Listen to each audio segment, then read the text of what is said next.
Bonjour à tous.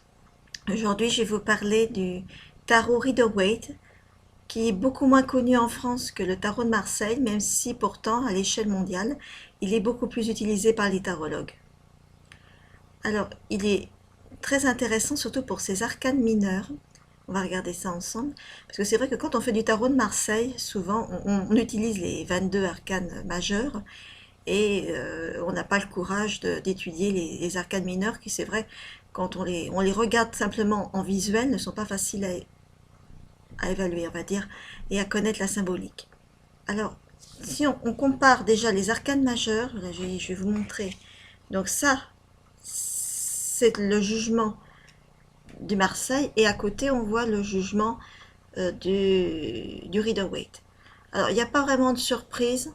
Vous voyez, on retrouve à peu près la même chose. Le Rider-Waite est très coloré. Il remet les mêmes symboles du personnage ailé et puis des autres personnes, effectivement, qui sont en train de regarder vers le haut. Donc là, sur les arcanes majeures, c'est vrai, vous voyez, donc on retrouve les symboliques très proches. Si on regarde, par exemple, le soleil, donc d'abord le tarot de Marseille, puis le Rider-Waite, toujours pareil, on voit un enfant, donc là, c'est des deux enfants, là c'est un enfant avec un cheval, mais on retrouve toujours cette même symbolique, on va dire, rayonnante et d'accomplissement de la personnalité. Et puis si on regarde là, par exemple, encore une, on va regarder la lune, ça c'est donc pour le tarot de Marseille, hein, qu'on connaît le plus souvent, puis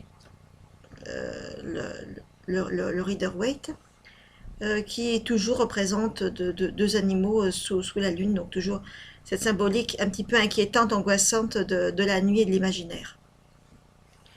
Mais là où ça va commencer à faire un changement, c'est quand on va commencer à étudier les arcanes mineurs.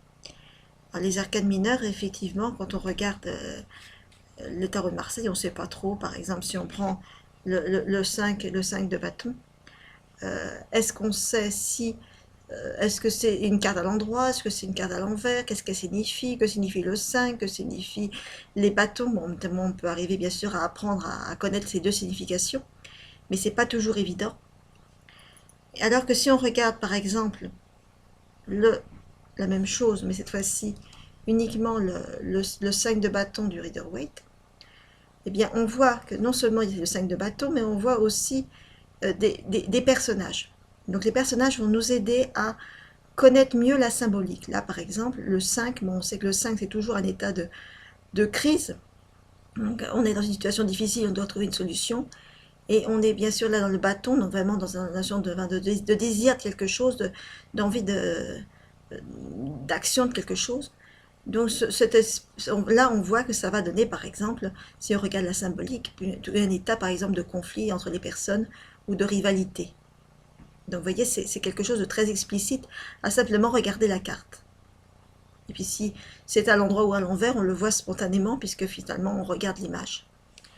Si on regarde un autre 5, par exemple le 5 de coupe, bon, on va voir là uniquement les coupes du tarot de Marseille, on va uniquement voir les coupes. Bon, là on arrive encore à voir l'endroit et l'envers facilement, même pour un débutant, mais c'est pas forcément explicite. Alors que si on regarde le 5 de coupe, bon là c'est dans une version anglaise, mais il existe aussi des versions françaises du 5 de coupe, eh bien on va se rendre compte effectivement qu'on est toujours dans le 5, donc toujours dans la notion de conflit, de mal-être. Et le coupe, donc c'est toujours dans l'émotionnel, dans le sentiment. Donc on voit un personnage qui peut-être va regretter des choses qu'il a faites dans sa vie. Donc vous voyez, on ne se prive pas de ce côté qui est si intéressant finalement des arcanes mineures et qui touche effectivement tout ce qui est concret dans notre vie, ce qui nous touche directement. Et donc effectivement, ces arcanes mineures, si on regarde par exemple, non plus des 5 par exemple, si on regarde par exemple le 9 d'épée, donc le 9 d'épée n'est pas facile à interpréter. Bon là, est-ce que l'endroit à l'envers, bon le débutant il ne le sait pas forcément. Si on regarde le 9 d'épée, la même chose sur effectivement le Rider-Waite, eh bien, on voit un personnage qui est pas, on va dire qu'il est, on voit bien tout de suite qu'il n'est pas très heureux. Il est, il est bon, la notion de 9, c'est toujours une notion de, bon, d'accomplissement.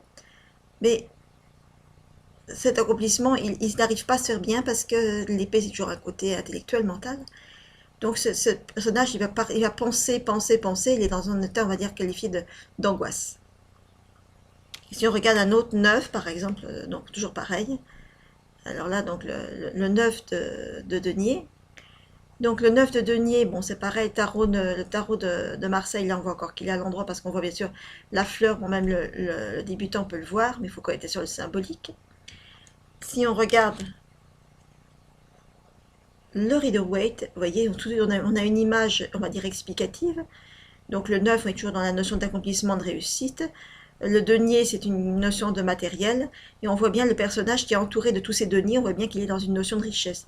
Donc le tarot en lui-même va vous aider en fait à interpréter votre tirage. Voilà pour cette première approche du Rider-Waite. Je vous remercie. À bientôt pour une prochaine vidéo.